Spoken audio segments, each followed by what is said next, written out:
Hercules swept Cerberus right off his feet and effortlessly set him down as softly as a songbird. Atlas kept the world upon his back.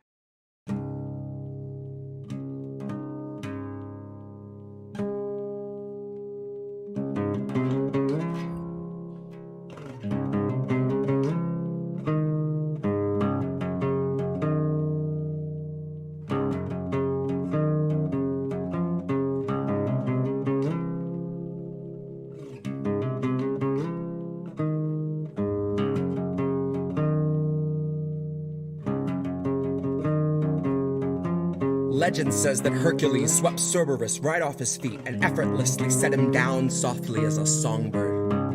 Atlas kept the world upon his back and every day wondered whether he could stand it any longer. And Reade came out to say the man they tried to label the Messiah of morality was really just another rapist. And I don't intend to hesitate when asked who was the stronger. Tara, like Assange, knew that carrying the truth would be the hardest labor. Tara knew that her assailant wasn't gonna make us any safer. And knew he's just the type of man to hand a decent foreign leader US printed walking papers. And knew he'd be relentless and aggressive in the war he'd wage upon her very character. That his attempts to weaken and degrade and embarrass her would be her only compensation. But I strongly doubt that anyone could ever have foreseen the stream of hate that came from quote-unquote progressives and the self-styled titans of survivor advocation. So if you really think there's something to be gained out of sharing your pain with the world, you are sorely mistaken. The Biden team just dragged their feet addressing Tara's allegations. Until they had a decent list of smears, then they aired them out on every station. And it turns out no one wants to hear the truth of who they praised as being worthy of such bloated liberal celebration. That no one wants to really know the person they've so valiantly defended, even when it meant they had to gloat and shit all over someone braver than they'd be if given the occasion. Now cue the faceless comment squad invasion. Cue those fuckers crawling out the woodwork to come analyze the way you wore your hair and what you wear. Like your appearance waives your rights, or that somehow you're the reason for your situation. Somehow they've decided you should bear responsibility for what such monstrous men insist on doing. Somehow they're deluded by the empty, hypocritical, and useless fucking platitudes that bastard keeps on spewing. And I think it's very telling that the best of their excuses when they try to come and justify our president's abuses is a hearty butt Trump. In which case I'll remind you that you never saw the news attempt to sell us Donald Trump like he was morally upstanding or a decent human. But when Joe says something bigoted or ogles someone's little kid, CNN says, isn't this refreshing? Biden's like a mix of JFK and FDR with all the finer parts of Harry Truman. Christ, I know that they don't think that we're the brightest, but at least pretend we got a couple lumens. Ask yourself if you have ever questioned what they fed you, or do you just shut your eyes and then consume it? And now ask yourself if you ate every one of Biden's lies under guise of harm.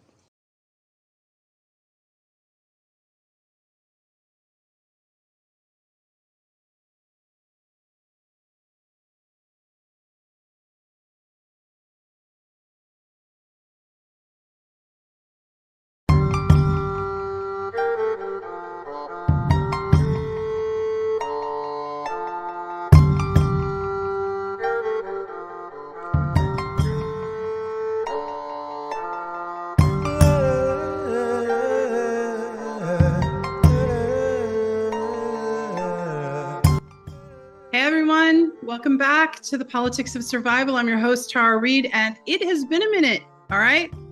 It's been a month and 10 days or so, and yes, I'm still in Moscow. Remember that 1 week vacation I was taking, and then it ended up being a little longer. So for those of you that saw my last podcast, they just went ahead and just played my press conference, and I appreciate all the support and love I've been getting and the messages. And for those that are calling me a traitor, whatever. I'm not, and I enjoy being in Moscow, Russia, and it is beautiful here. People have been wonderful. I've gotten to travel a little bit and see some other parts, like the Southern Caucasus, which are amazing. Sochi, St. Petersburg. And what I can tell you is that the people are amazingly warm and kind, and the country is not affected by sanctions as we're being told and pummeled with all the American propaganda. And one of the people that I connected with while I was here in Moscow, whom I knew of through RT and then got to know a little bit better, is someone I admire greatly for his work. He's a very fun but yet serious correspondent that works with RT, and he's seen a lot. He knows a lot, and he's from one of my favorite places, and of course has a little bit of my heritage in it as well, Ireland. And he just recently spoke at the UN. So without further ado, I want to introduce my friend and colleague, Chay Bowes. Chay, welcome to the show. Hey, Tara, thanks for asking me. It's a pleasure. Yeah. So, you know, I didn't give your bio, but I'd like you to tell the audience a bit about yourself before we get into your UN appearance real quick, if you don't mind, and just how you became an RT correspondent and came up to that point. Yeah, well, I suppose I'm Irish, as you say, and I've always been interested in sort of civil society kind of stuff. Most recently, I worked in Ireland with a guy called Paddy Cosgrave, the guy who founded the Web Summit, probably the world's biggest tech conference. We worked together. We started to work together probably around 2019, 2020. We exposed the Irish Prime Minister's corruption through the Village magazine. We wrote about it, which sparked a 2-year investigation into him for corruption, essentially, which went on for a long time. And through that, we established another investigative media platform called Ditch Media, which I have nothing to do with anymore, but I helped establish. And the guys at Ditch have, really, taken the scalps of several government ministers now over sort of petty corruption in the planning. It's led to the resignation of the state sort of planning, the building sort of processes in Ireland. Ireland's sort of racked with this petty corruption as well. So Paddy and I worked on that. We worked with Village magazine on the scandal around the leaking of significant valuable documents as well from the Prime Minister, who's still the Prime Minister, by the way, and his deputy Prime Minister, who recently. But didn't he get arrested, like, as a result of your investigation? Yeah, by appointment, basically. Yeah, but I mean, still, it was a big deal. It was the biggest political story in Ireland over the last 20 years, probably. But he's been racked with controversy. You know, he's this dynamic sort of gay guy. He was going to be the cure for Ireland, sort of backslappery, this type of old boys club. But he's just turned out to be just as creepy and as slippery as the rest of them. And the stuff I personally did, and more lately the Ditch has done, has really exposed that sort of corruption. So in my background, I spent some time in the Irish Army. I was trained as a paramedic, a combat paramedic in the Army. I've done a lot of work in that sort of space as well. And then through that, I ran some businesses, and I'm familiar with how the system works in Europe and in Ireland in business, and bought and sold some businesses. Spent some time in the Army, as you say, and also then decided to do a bit more research work on strategic studies, geopolitics and history and that type of stuff. So I did a master's degree in strategic studies, which is the specific study of war, conflict, and that sort of space. So did that, and then, in the last number of years, since the sort of the Maidan coup in 2014, when the legitimately elected government of Ukraine, imperfect government of Ukraine, was overturned by what is basically a CIA-backed coup d'etat. And, we know they do this stuff. Yeah. Michael Bolton, and they've all admitted they do it. Victoria Nuland. Yeah. Wherever she goes, there's a coup. Yeah. Victoria Nuland's sort of famous phone call, "Fuck the EU," where she admitted they basically selected the new government in the Maidan. Mm-hmm. So since that time, I've been writing about, the reality of this sort of movement to destabilize Ukraine, about Crimea, about the historical background. I've written a lot of fairly significant pieces on it. I did my thesis about it, NATO and a resurgent Russia. And so I've spent a lot of time looking at this stuff, trying to learn the language. doing some work with media in Russia, getting to understand the very complex reality of the demography of Ukraine, this stratified world where the line between what is Ukraine and Russia is very blurred. Ukraine, Belarus, Russia, the Slavic world. It's exceptionally complex and beautiful and, what's the word? Hard to decipher. So that's why this narrative in the West that, that Russia's waging a war against Ukraine culturally and stuff, it just doesn't wash. So that's kind of my background. And more recently, and for the last year, really, I've been living in Russia. I did a lot of work with RT over the last year and a half. They offered me a role as a correspondent here. I did some work in Ireland, writing a lot of pieces to try and counter this narrative about Russia, that they're solely responsible for this conflict in Ukraine. And through that, I ended up living in Moscow. I came last year for the first time to live. The first time in Russia was in 2015. I have a lot of Russian friends, a lot of Ukrainian friends, a lot of people who consider themselves Russian and Ukrainian and both. A lot of people who support what's happening, a lot of people who are kind of concerned about it. So I've kind of tried to immerse myself in that to try and give people an idea of what's really happening here, rather than this mainstream media narrative, this drive-through narrative of black and white, the good guys and the bad guys, this Star Wars narrative that we seem to need in the West. We can't spend the time to actually understand the finesse, the complexity of any kind of conflict. It's like Muslims are bad, the Red Indians are bad, the Irish are bad, the British are bad. So we don't take the time to actually understand the complexity. So we need this drive to narrative. We need the fear. The fear drives the military-industrial complex, which has been creating every catastrophic war since the end of the Second World War. The United States has really been at the center of every conflict. Tens of millions of people have died, all based on this predication of this replication of this neo-conservative American world. You're either with us or against us. The Muslim world were the enemies. The Soviets were the enemies. It's all come full circle now. And of course, Russia is now the enemy, because Russia intervened militarily in a country which bordered it, whereas America had intervened in dozens of countries, none of which bordered America. But when Russia does it, after basically pleading with the Western world to listen to its security concerns over decades, Russia becomes this demonized, hated country. Even dead Russians now terrify the West, apparently, because this is a country apparently when that where. Well, you listen to the rhetoric and the Russophobia, and it's startling, isn't it? Yeah, it's just insane. It's insane. And even I've met a lot of people here in Russia who also feel that it's time to give up on the West. And my job and what I try to do is say, to connect ordinary Russian people and ordinary Americans and Europeans with each other and say we share so much culturally. We're a Judeo-Christian sort of culture. We culturally, the beauty of Russian culture, literature, music, art. It's such a culturally rich, beautiful place. The West has so much to learn from Russia, from its diversity culturally, particularly like there's over 170 languages in Russia, like there's 12 time zones.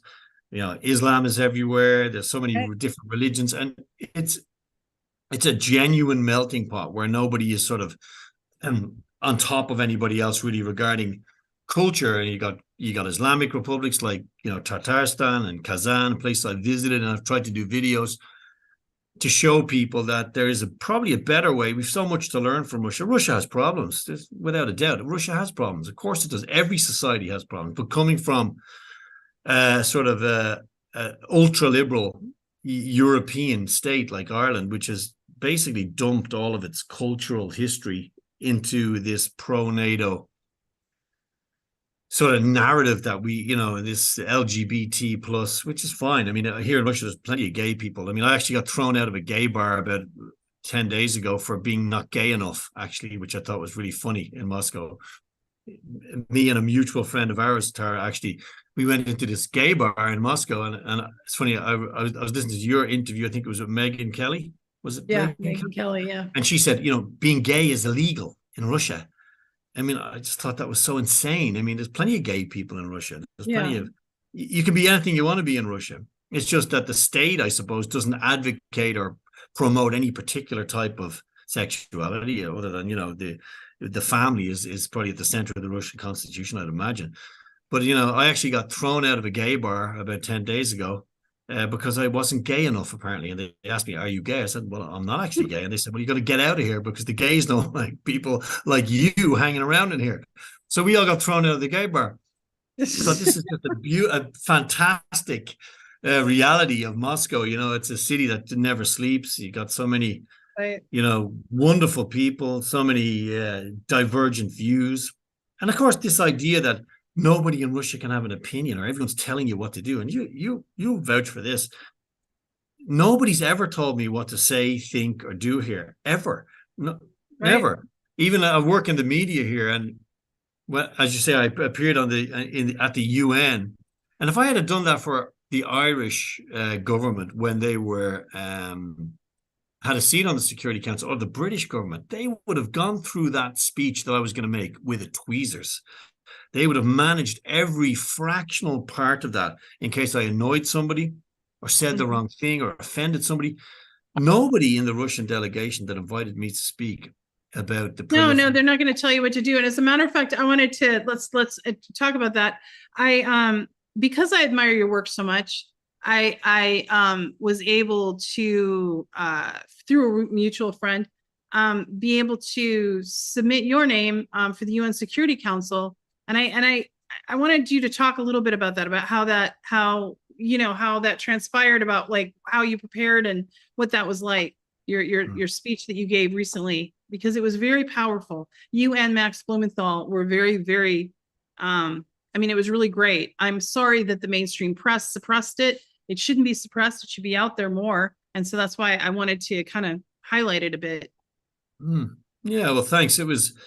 I suppose it's a huge platform, and it's an opportunity to reach out to people without this filter, which is it becomes a historical record. Yeah, I mean, what we said at the UN Security Council, it's interesting that everything we said at the UN Security Council, of everything we said, none of the British or American delegations, to the diplomatic delegations to the UN, challenged us on any of the factual issues that we raised. I raised several factual issues reported in the New York Times and the BBC, but I also raised issues around Ukraine's functionality as a state. What kind of country Ukraine is, what kind of country are American taxpayers being asked to pump tens of billions of their hard-earned taxpayers' dollars into. And I quote only from US State Department data, and one of the central pieces that I quoted from, Tara, was a report in 2019 where they basically said that Ukraine was a dysfunctional, lawless state, that judicial corruption was widespread. It was the most corrupt country in the world at one time. Well, essentially, yeah. I mean, and this is the US State Department. So, about judicial corruption, oppression of the opposition, corruption, endemic corruption, so that the country was basically incapable of functioning in any sort of validated sort of way in a Western democracy, that the opposition politicians and parties were being oppressed, imprisoned, killed, that people were being disappeared, violence against women. And what's very interesting as well was that they made a point of pointing out the violence, the targeted violence against LGBT individuals, people in Ukraine, that the state basically turned a blind eye to that targeted brutalization of people from these communities, that violence against women was endemic, that freedom of the press was basically non-existent, that the state controlled the media, and that the state basically was imprisoning its political opponents. So fast forward basically 2 years, and you've got a country which is being, portrayed as the bastion and the center of all liberal, democratic, freedom, and that the American people are expected to, while 40 million of their co-Americans, if you like, or their co-taxpayers are living in poverty, huge problems with immigration, with social disharmony, So you know better than me the problems in American society around these issues, which are bipartisan. There's no centralized narrative here around this. America is in a lot of trouble, and tens of millions of Americans are living in poverty, fentanyl, drug abuse, gun crime, racism, all of these things, which aren't getting any better, and they're not getting any better under Biden. No. In fact, it's getting much worse. In fact, my daughter just was telling me that, like LA, she just recently went there. It's like a wasteland. She said, Mom, you wouldn't even recognize it. It's a wasteland. And in the midst of this, Joe Biden seems to want to give tens of billions of dollars to probably the country that his administration and the Obama administration called probably the most corrupt on earth. Well, Chay, why would they do that logically, right? Because they can money launder. Because they can. Who is Joe Biden's son? He ended up on the board. Scandal kind of showed. Yeah. Hunter Biden ended up on the board of a Ukrainian state gas company, and he had freely admitted that he only got that job because of what his last name was. He admitted that. I think it was to CBS. He said, I would never have got that job if my surname hadn't been Biden, and we all know the stuff about the big fella. Not that Joe Biden knows now what day of the week it is. I mean, it's almost shameful, this elder abuse that's rolled out every day. But Biden for sure, and you would know better than most, Tara, about this man. He's a sort of insipid character who likes to play the role of, the average Joe with the sleeves rolled up. But there's a lot of darkness there. And I mean, a lot of darkness, a lot of insecurity, insecurity. And so the Hunter stuff recently, the cocaine found in the White House, we were talking about that today. We're kind of laughing about it, Oh, that's in the White House library. Yeah. And this clown show with this Jean Pierre, this spokesperson, it's I don't know what's more laughable, her or her boss, but basically, this is the sort of narrative that we must defend freedom. What kind of freedom we're defending is, let's forget about that. Anyone who asks the question, like I've done, says, well, this is the country that you think is defending freedom. Russia's not our enemy. It's just not your enemy. Russia is very comparable. There's a huge Russian ethnic population in the United States. The two countries have very little to differentiate themselves.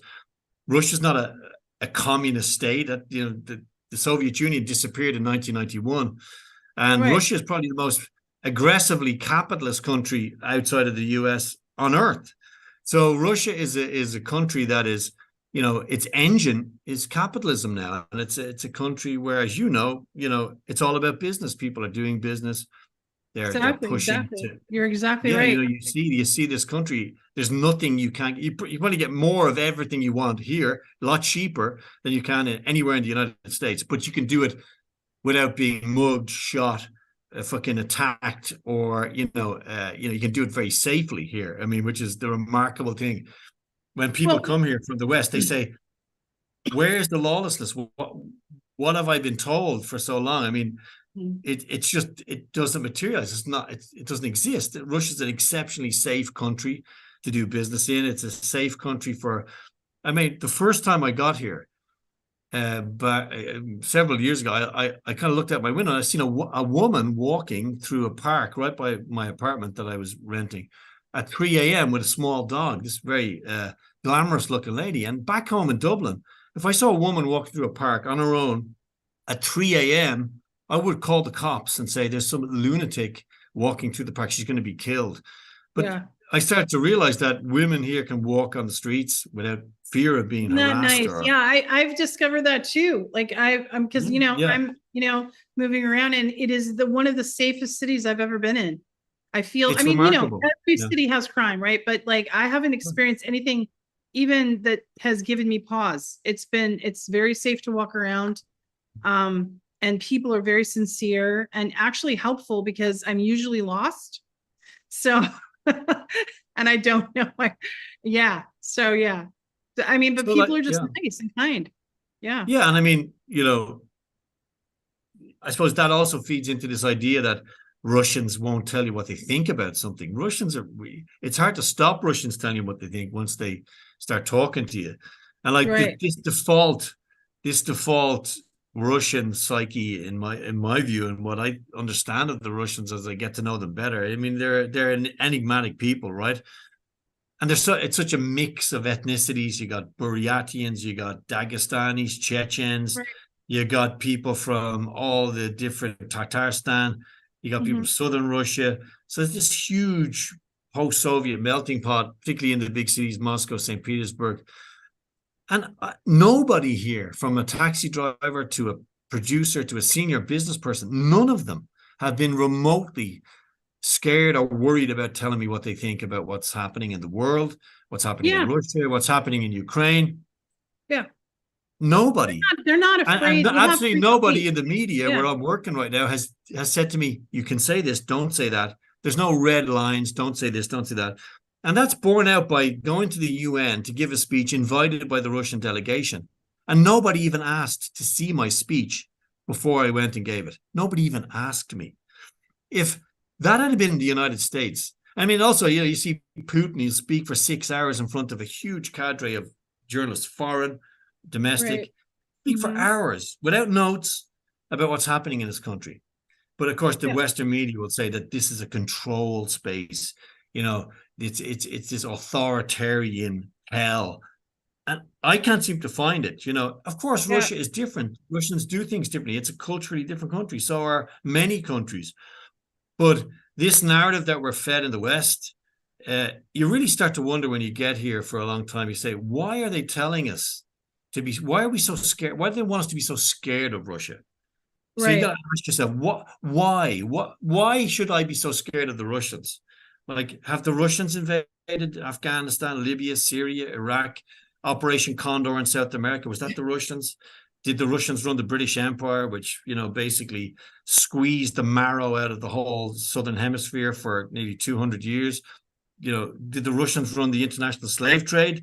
Was it the Russians, you know, who generated this whole fear mongering sort of narrative around brown people, Islam?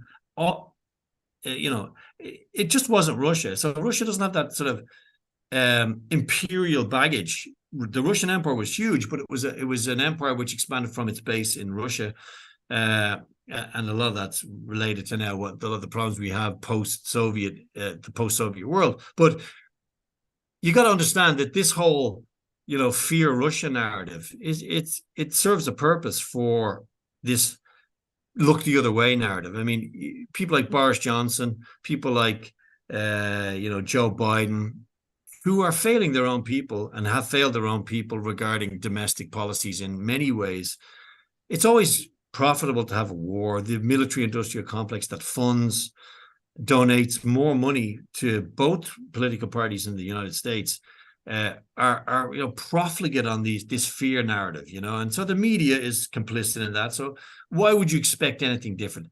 They don't want to come here and actually walk around and actually talk to people who are completely bemused when you talk to them about this narrative in the West, you know, and a lot of liberal Russians are kind of going, oh gosh, you know, we wish things were different. And I'm kind of saying to them, you know what?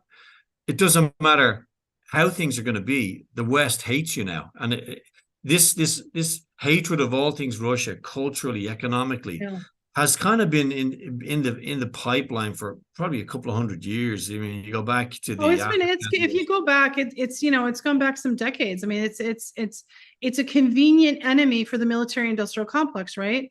Yeah, sure. But you know what? It's like a warm-up act before the US turns its sights on China. Yeah, 100%. And that's so important. That's such a good point. And of course, walk around Moscow now or any of the big cities, you see all these Chinese cars, these great Chinese cars, like that are basically replacing all the European brands, the Opels or the Fiat or, you know, the Ford, the American brands. They just don't exist anymore, but they're all Haval and Chery and all these really slick looking Chinese cars. So this sort of vacuum that's been created by a very foolish collective self-harm in the West to cut off their companies from vast Russian markets. Remember, Russia's not a country in the sense of the United States. Russia is a continent. It's the biggest landmass on Earth. It has like 12 time zones, 170 languages. It has a vast, unrivaled, and you can't compete against Russia's access to natural resources. It simply doesn't exist. And, Russia is still a developing culture, I suppose, because of the invasion of Russia from Genghis Khan to Napoleon to Adolf Hitler, So Russia has been set back by these perpetual wars that have been fought against it. And that colors a lot of Russia's view of NATO and the West as well, which is something we could talk about maybe later. But what Russia now knows and understands is, Russia ordinary people say, well, everything was meant to collapse. But the worst thing that happened is Starbucks coffee is now called Stars coffee, and it's owned by a Russian. Or that McDonald's is now called Vkusna i Tochka, which means tasty, and that's it. But it's McDonald's, right? I wanted to kind of look at that for a second. So, because the narrative was the sanctions were being used as, a very oppressive. Well, first they said it was a diplomatic tool, but it's not a diplomatic tool. It's, in my opinion, in some cases, it's a war crime. Like it's keeping people from getting goods and services that they need, not the elites in a country, but the working people. So the working people are harmed. And in countries that get sanctions, or like the Cuba being an example of the embargo, like how but they've still risen above it. They have the highest literacy rate in the world, and they've still moved on. Russia, what I've seen, which I really find is amazing, I wanted to ask you about this if you've noticed this in your time here, they seem to be taking it as a challenge and doing more manufacturing within and more creating their own products. Like you just mentioned, replacing, those star brands like Stars with the coffee and the McDonald's, but they're doing more than that. They're manufacturing their own thing. Do you find that expanding to different, different things, like even technology, or is it, do you think mainly in agriculture? Absolutely. And I mean, because of the work I do, I get to go to these conferences, the big Islamic business conference in Kazan, where Kazan is it's the capital of Islamic Russia, if you like. It's Tatarstan, and this vast arena that we go to these meetings for a Westerner to go and go, Jesus, how does this stuff exist? This huge oil-rich republic, Russian republic, ex-Soviet republic, but now part of the Russian Federation, where, you've got an Islamic republic. Imagine an Islamic republic in the United States. Imagine Texas or Nebraska was an Islamic republic. How impossible that sounds. But in Russia, no problem. Last week, Vladimir Putin turned up in, I think in Tashkent, in Derbent, while they're burning the Quran in Sweden and saying this is an expression of freedom of speech. And it's, it's obviously a hateful idea to stimulate, fractious sort of anger among the population. Vladimir Putin was saying, we respect the Quran. Burning the Quran in Russia is a crime, and we won't allow people to do it. He's a devout Christian. But, when I was in Kazan, one thing I noticed in the Kremlin, Kremlin means fortress, and many Russian cities will have a Kremlin, the biggest one being, of course, in Moscow. But in the Kremlin in Kazan, there's a huge mosque built in the center of the Kremlin. And right beside it, there's a Russian Orthodox church. And there's absolutely zero anger or competition between Orthodox Christianity and Islam, or no religion. You don't need to have a religion in Russia. Nobody really cares what you want to do in Russia. I suppose that's the difference between us and in the Western world. Something I've learned. It's like the whole LGBT thing of Pride Month. Back home in Ireland, if you don't participate in Pride Month, that's a bad thing. You become ostracized. I'm not really into Pride Month. It's not my thing. I'm not gay. I don't really. You're become a victim of this mobilized, centralized narrative. In Russia, nobody cares what you do behind the door of your apartment. Nobody cares who you're sleeping with, what your sexuality is. Nobody cares, and that's absolute. Nobody cares what you do, but you don't get to go out onto the street and then impose your view onto anybody else, because the state decides how that game is played. And some people have a big problem with that, but I don't have a big problem with that. I don't have a problem with being able to walk onto the metro in Moscow and go across one of the biggest cities in Europe, 22 million people living there, without fear of being accosted, harassed by a drug addict, by a criminal. It cost me a ruble to get on that transport system, one of the most modern on the planet. Mm-hmm. I don't have a problem with that. I don't have a problem with going on the Sapsan from Moscow to St. Petersburg, at 150 kilometers per hour in pristine conditions for a very cheap amount of money. I have no problem with seeing 3 cops walk in the street. Everywhere they go, there's 3 cops. I have no problem with that. Yeah. And I think most people in the West have no problem with that, but we've lost sight of the idea that the state here, for example, in Russia, the state takes its obligation to its citizens very seriously. In the West, we only take the obligation to the individual very seriously. It doesn't matter about society. So it doesn't matter if there's a tent city full of fentanyl addicts living under a bridge in LA.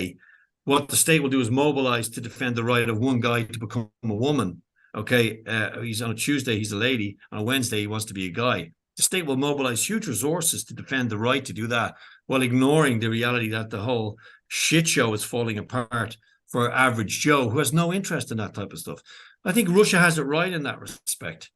And, you need to come and live the experience here. And some of my friends have done it, and they've come and they've said, they've left and they've said, what a massive propaganda operation has been deployed against us in the West to make places like Russia and China, to a great extent. They don't want you to know how good it is here.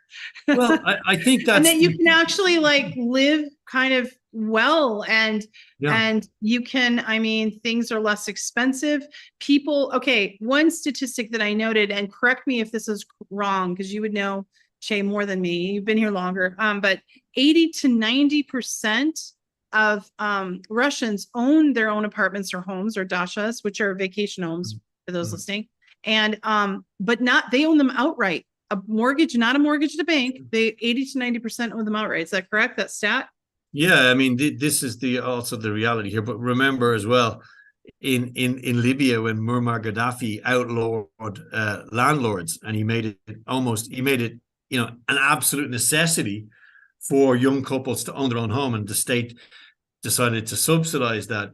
He was doomed when he wanted to nationalize the oil system, when he wanted to create a gold-backed Pan-African currency. He was doomed. So in Russia as well, I work in a big organization now here in Russia. There's thousands of employees. When a woman has a baby, she gets phenomenal, months and months and months off on full pay. There's creches in the office for women. And the family is very much at the center of Russian society. And that's not in a sort of religious way or a sort of controlling way. It's in a practical way. Women get very, very valuable financial support. Also, you can walk into a pharmacy anytime, day or night. They're open all the time. All these practical realities where, people have just said, well, let's do things differently and let's do them better. Medicines are much cheaper as well. Something I find coming from Ireland, where medicine is astonishingly expensive. All right, and for instance, like Claritin, sort of right? Claritin is like this allergy pill you get in the West. It's $24 or $25 for a packet, like a little packet. In Russia, it's the equivalent of maybe $5. Well, yeah, I bought some of this. I have a special heart medicine that was like $800 per month $800 per month, almost like rent, right? In America, here it's $60, and it's the same exact medicine. I sent my son. Everyone takes a Nexium now and then when they overdo it on the beer or the burgers, right? What do they do? Nexium, this anti sort of acid sort of medication. Back in Ireland, it's €18 for like 7 or 10 of them or whatever. Over here, I bought a box of 50 of them, and it was like less than €3. I'm thinking maybe they made a mistake in the pharmacy. I felt bad about it. I felt like going back in and saying, maybe you screwed this up. And then the lady said, no, it's all good. It's $3. I said, well, give me 5 boxes of those. So I took 5 boxes of them home, and I sat looking at them on the table going, maybe maybe I should start exporting Nexium tablets back to, you know. So it's kind of a mini description.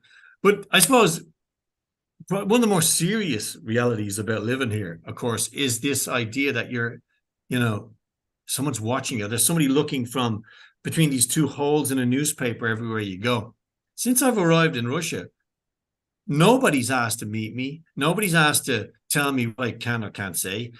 Don't call it a war. Call it this. Chay, do you want to know what happened to me last week? Somebody said to me, who was in the security, whatever, and whatever, back in the States, said, so has an FSB officer approached you yet? Have they talked to you or interviewed you? And I'm like, no. And I think that Moscow and Russia are a little busy right now. I don't think they know who I am or what I'm doing. Like, nobody cares. Right? But who does care is the NSA and CIA in the United States. So the only people looking through the doing the surveillance, that's happening over in the United States. Like when I came forward about Joe Biden, one of the first things they did was they opened in 2019, which I've just recently found out, they opened a FISA hearing, which, if for anyone who doesn't know what that means, it means that they can surveil you in very, very lots of ways. They can surveil you legally without your knowledge. And that's what America does. And I felt any of that here. I feel that's why Julian Assange's in jail. Don't forget it. Edward Snowden's here, Edward Snowden's for the same here. reason. There's a lot of people living here in Russia who, the minute you step off the plane, you say, well, I can say what I want to say. I can say without fear of being, my bank account shut or being castigated in the parliament. Like the Irish Prime Minister stood up in the parliament, or the deputy prime minister, as he was at the time, stood up in the parliament. Basically said, I was a spy, or that the media platform. Stop there. The prime minister said you were a spy, a Russian spy. Essentially, yeah. I'll paraphrase. But on the parliament floor or out to media? He said that the media platform that I had helped establish, which I had nothing to do with at the time after. Oh my gosh. Reversing that, because the Russian ambassador had cited an article I'd written where I said that the CIA had cultivated the war in Ukraine, as they have done. Right. We know that. In 30 years' time, when everybody knows that. Everyone knows. The dogs in the street know that the CIA was behind the Maidan coup, that Victoria Nuland selected the new Ukrainian government. We know this, okay? We know this. But he tried to peddle the idea that because I had been dissenting from the narrative on Russia, on Crimea since 2014, writing very factually based articles. I'd studied this reality, that because I'd done that, and because the media platform that I had established had also led to the resignation of two of his ministers for corruption, by the way, let's not mention that, or his partner in government had been investigated for 2 years nearly by the highest level police, like the FBI, for example, in Ireland. Let's not forget about that this was somehow some sort of Russian operation.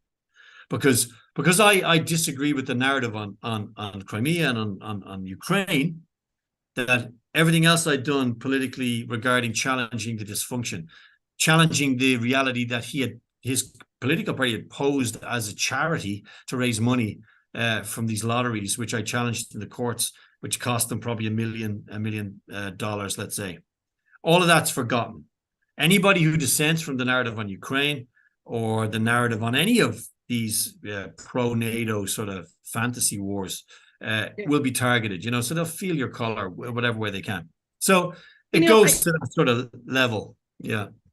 Well, I wanted to Reef, if you're there, I want you to put up his, I just want the audience to hear who may have missed it, because we have the link down below and we have where you can get Chay, but I wanted to show just a bit of your speech at the UN Security Council. If you could play that, please, Reef.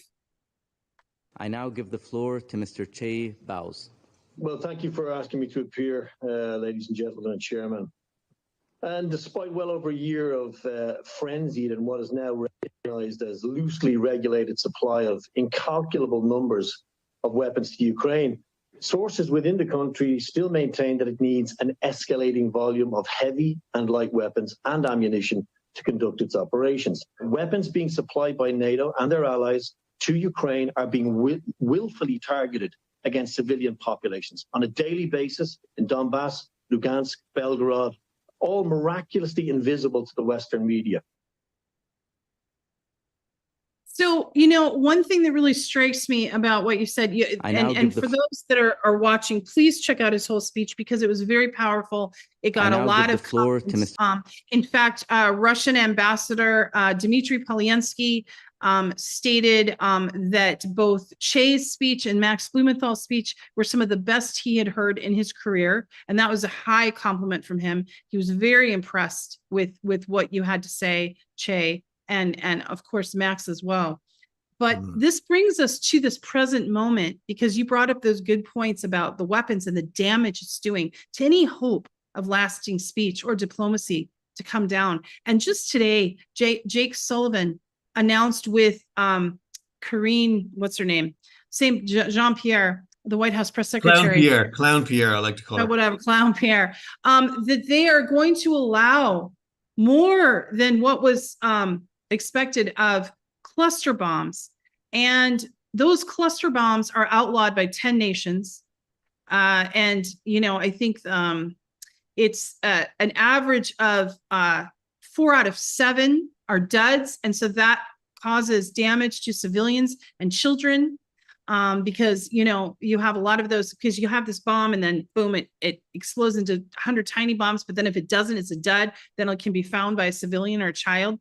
That's why these are banned. So could you talk a little bit and educate the audience about just how awful the fact that the US, is doing this? Because this is, in my opinion, it's horrendous that this is coming down the pike.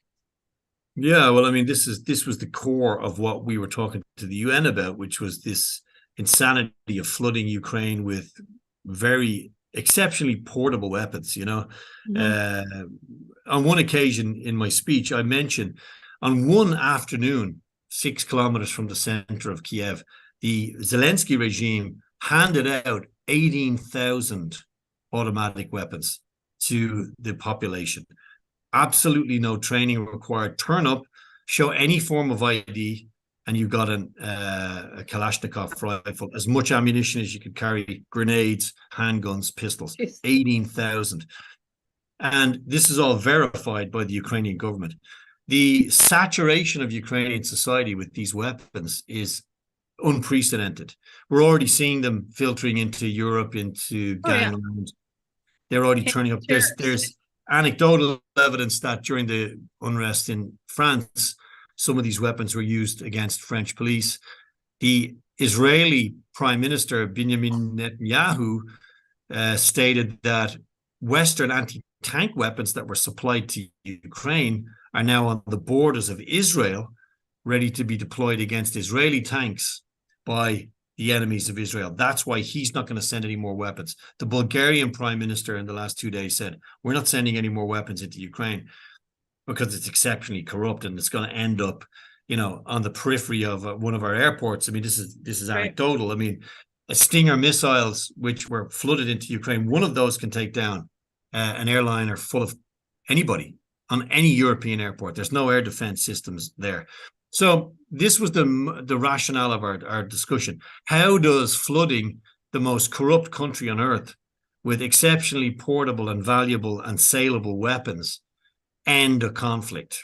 We're not talking about heavy weapons, the hundreds and hundreds of thousands of artillery rounds. And now what you mentioned, Tara, is the provision by a desperate Biden regime. And remember, this is probably the 7th or 8th game changer that's going to be sent to Ukraine. It began with helmets and body armor. Then it began with Javelin anti-tank missiles. They were going to stop the Russians. It was going to end the war. Then it was the M777 howitzer, which was going to destroy the Russians. Didn't happen. And then it was, heavy vehicles, heavy artillery, rocket systems.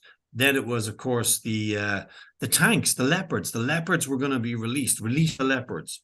Paul Massaro and these fantasists, these think tank sort of fetishists like McFaul and Massaro.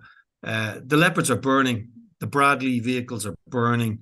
The missiles are being shot down. Russia has the best anti-aircraft system ever developed in history, the S-400. And it's about to sort of commission into service the S-500, which can destroy an F-16 fighter, 500 kilometers away.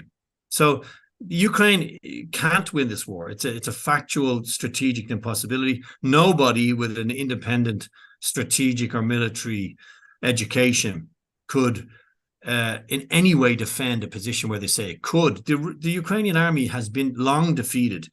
The Ukrainian army trained by NATO between 2014 and 2022 is under the ground, unfortunately. Over 200,000 Ukrainian soldiers have been killed. Their material, equipment, their Soviet-era tanks, air defense systems have all been burned. Now this is basically what started as NATO assisting Ukraine in a proxy war against Russia is now Ukraine supplying badly trained manpower to a second-rate NATO-supplied military to throw themselves against these prepared Russian defenses in the east. This, remember, 6 months ago, the Ukrainian high command were saying that within 2 weeks they would be at Melitopol, they would be cutting through the Russian defenses. We're a month plus now into this debacle of a counteroffensive. The losses of the Ukrainian military are astonishingly high. Remember, the Ukrainian government has made it illegal to report on the losses of the Ukrainian military. It's banned the opposition. It's banned a language. It's oppressed a religion. It's imprisoning journalists, and it's been doing that for a long time. It's prosecuting its own prosecutors in this faux anti-corruption move. This is the kind of country that the United States would have invaded if the people weren't white. So you got to understand that the fantasy narrative that Ukraine is winning and will win helps only one group of people, and that's the Russian military, which is sucking in these advancing hordes of conscripted Ukrainian boys and men who are dying in their thousands. For what? For this mirage of being brought into NATO. Today, it was made very clear that Ukraine will never join NATO in what it's engaged in a conflict with Russia. It's also been made very clear that Ukraine will never join the EU until there's massive economic reform. Mm-hmm. And it's also been made very clear that, the only interest the West has, organizations like BlackRock and these predatory commercial interests, the only interest they have in Ukraine is to make profit. And the military-industrial complex of which Lloyd Austin, the U.S. Secretary of Defense, is an ex-board member of Raytheon. I mean, come on. I mean, how insane is this? A Max? Yeah, and Leon Panetta, who is my old boss, he's trotting out on MSNBC and CNN talking about how we have to give more weapons to Ukraine. He sits on the board of Raytheon as well. So and I urge people to listen to Max Blumenthal speak, where he takes this military-industrial complex, the grimy nexus between the military-industrial complex and the U.S. political elite. He takes it apart like a Lego set in his speech. It's absolutely beautiful to watch. I'd advise anyone watching us tonight to watch that speech and watch it 3 times, because you're going to need that amount of time to digest the level of complexity of this nexus, this predatory nexus between creating a narrative where Russia is the enemy, creating a coup d'etat against a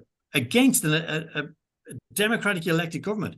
The Viktor Yanukovych government was elected democratically. Then that's not me saying this. This is the UN, the EU, the OSCE. He was elected democratically, and then Victoria Nuland, John McCain, et al. Turn up in Maidan Square during a coup and start saying, we want a new government.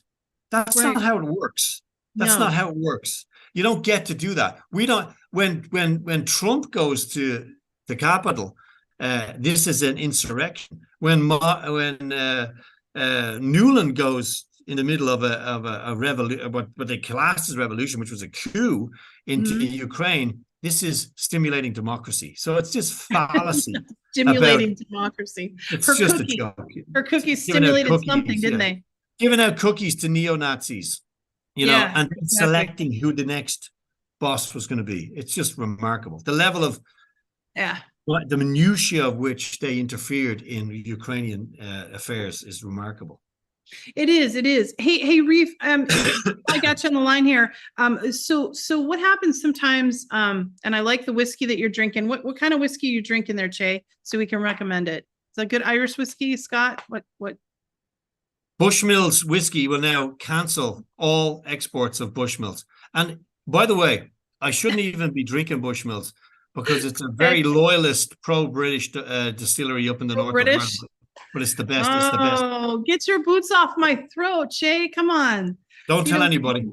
Yeah, don't tell anybody. Okay, so Reef, do we have any questions or comments for Chay in the chats there? I had one that asked about specifically, has there been any more talks of peace talks, and if there's been any updates with that? Oh, yeah. That's kind of a natural segue, actually, as we wrap up the show. What's here we are, and you studied this intensely, academically, but now you're living it existentially, right, Chay? Yeah. Where are we going? Are we going to nuclear? Because like a lot of people, even Scott Ritter, are saying we're close to nuclear war. We're close to a World War III, or in it. Yeah. Well, I like to think or are we headed to peace? Where are we? Yeah, I like to believe that won't happen. It didn't happen during the Cold War. It didn't happen on a couple of other occasions. I like to believe that there are too many middle-aged, overweight white men who stand to lose too much from a nuclear holocaust because there's nothing left for anybody. So you want to keep your big apartment in Florida. You want to keep your huge pension, your shares in Raytheon. There's not going to be another war if we see World War III. I think it was Einstein said, I don't know how they're going to fight World War III, but they'll fight the next war will be fought with sticks and stones. So the idea, first of all, there is a real possibility that the United States would come out on the wrong end of a nuclear clash with Russia. Russia has a far more advanced nuclear arsenal than the United States does, and it has a far more lethal method of delivery of that in the Sarmat complex, which it could probably vaporize the whole of the United States before they got out of bed. Not that anybody in Russia remotely thinks that that's something that would be wanted or, even imaginable. But no, I mean, there's a first strike. They have a law where they will not do the first strike. It's already the Russian constitution forbids Russia from using nuclear weapons other than in a retaliatory strike. But remember, in 1945, the United States and Britain concocted a plan called Operation Unthinkable, which basically posited the theory that the United States and Britain would launch a nuclear assault against the Soviet Union. They would launch nuclear weapons at 12 large Russian cities, wipe out those cities, and then carve up Russia. So look it up. It's called Operation Unthinkable. Thankfully, nothing ever came of it. But the idea that NATO and the West have never contemplated, that we want nothing but peace with Russia, it doesn't wash. In 1991, when the Soviet Union collapsed, the Warsaw Pact, which was constituted of Poland and Czech Republic, Czechoslovakia, Yugoslavia, this Warsaw Pact, which was the NATO on the Soviet side, it was disbanded. It disappeared. Why didn't NATO disappear in 1991, Tara? Why did NATO stay on the field? What were they waiting for? Who were they there to fight? I mean, NATO was constituted, the North Atlantic Treaty Organization. It was created to counter the spread of Soviet communist ideology in Europe and in the North Atlantic region.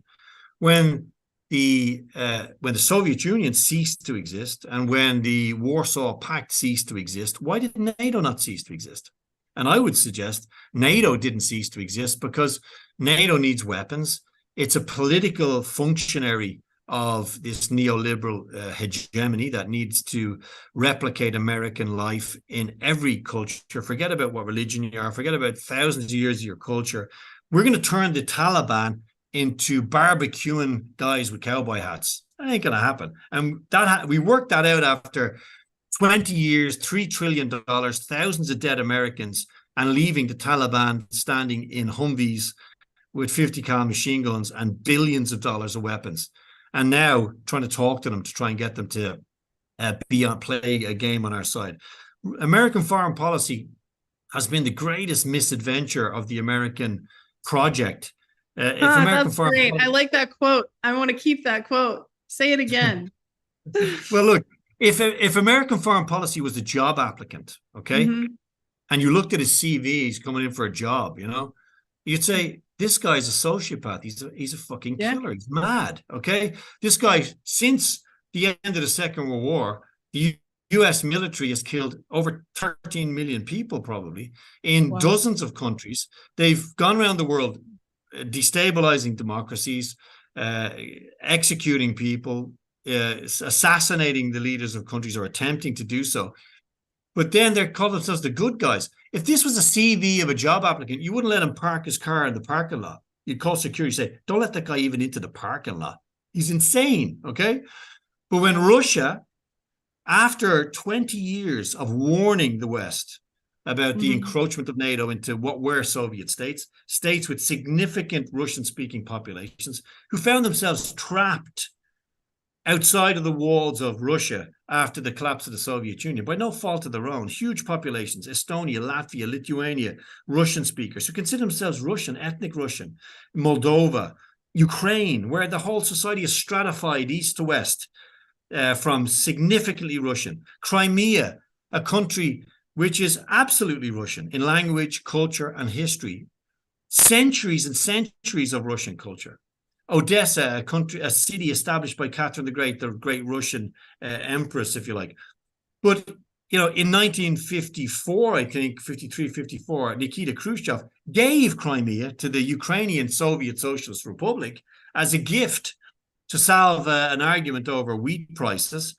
So were the people in Crimea Russian the day before this transaction occurred? Of course they were. Are they still Russian today? Of course they are. How could Russia invade a country without firing a shot if the population of Crimea weren't exclusively Russian and pro-Russian, as they are today, as they will be tomorrow? So this a la carte application of democracy, the idea that the people in the new republics in Russia, Donbass, Lugansk, Zaporozhye, these people who've been Russian for centuries, before the even modern Russian state existed, they considered themselves Rusnaya, they were Russian. The idea that they're going to be subsumed into some forced Ukrainian state, which is essentially run from the EU by people like von der Leyen, this exceptionally ignorant woman who doesn't understand history or culture, unelected, anti-democratic bureaucrat who runs the EU. We can talk about the EU another time. But the idea that these people are going to be forcibly subsumed into a right-wing sort of anti-Russian rump state of Ukraine, it's an absolute, I call it a think tank fantasy. And it's this think tank fantasy that fuels this online NAFO insanity where these, rabid sort of men in their mother's bedrooms dressed up as puppy dogs, attack people who actually talk about facts and reality. Yeah, you've seen it. So there doesn't seem to be any adults in the room anymore. There's no adults in the room. People like John Mersheimer, the great realist scholar, fantastic man, exceptionally intelligent. Years and years talking about the reality of this conflict, and he predicted it almost succinctly to the day. People like Stephen Cohen, people like Noam Chomsky, exceptional scholars. And a lot of realists, a lot of actual people in the US military as well, who've said, this is Russia's red line. You don't push the Russians. Don't keep the bear, or the bear will eventually come at you and you'll be sorry. And what do they do in the midst of this failing proxy war in Ukraine? They start poking the dragon. How do we get out of this one? Blinking to Biden. Jesus, Joe, what are we going to do now? We've really fucked it up in Ukraine. I've got an idea. Let's fuck it up with the Chinese. Brilliant. Let's do it. Let's just. Right. I know. Hello? Foreign policy is a disaster. I mean, it started with the pullout of Afghanistan and that huge debacle, $70 billion mistake, and then people left behind and carnage, and started awful with the way that happened, and then went downhill from there. But Chay, I just am always impressed with your wit and your wisdom, and I want to thank you for being with us tonight. I was hoping that you could tell our audience where they can find you if they have questions or they want to hear more of your work. Yeah, sure. Well, I suppose the main platform I use is Twitter. It's at Bowes Shay on Twitter.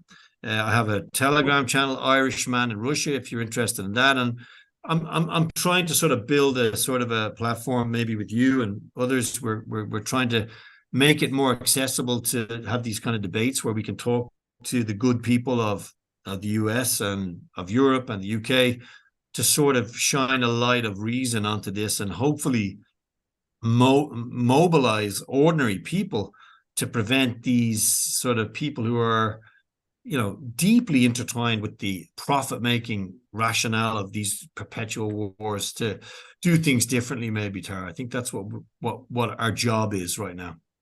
Absolutely, I agree with you, and I'm really honored and happy to call you my friend and colleague, and I look forward to more of these conversations. So I hope you'll come back, you know, and talk some more. Sure. We'll talk next time, part 2 on the EU, and you can give some insights there. Yeah. So yeah, be delighted. All right. Well, thanks everyone. And to everyone listening, I know it's been a long break for me, but now I'll be regular. I will be still coming from Moscow. But again, I want to thank Reef, Indie News Network, Greg, Mad Crab Greg for all his artwork. And I want to thank Misty for all she does, and all the family at Indie News Network who has made this show possible and continues to give that support. And Reef is always ready on the go to do a show, and at any time, day or night. Luckily, this is at least in the afternoon for you, Reef, as opposed to in the middle of the night when we've had to do some of them. Yeah. So, so goodbye from this side of the pond. And, you know, what I want to say to my Western friends that are watching is think independently. Follow independent Telegram channels like Chay's, follow RT, follow another narrative, and get another view. So till next time, we'll see you next Friday. And we'll have a really great guest. I'll tell you more about it later this week. Take care.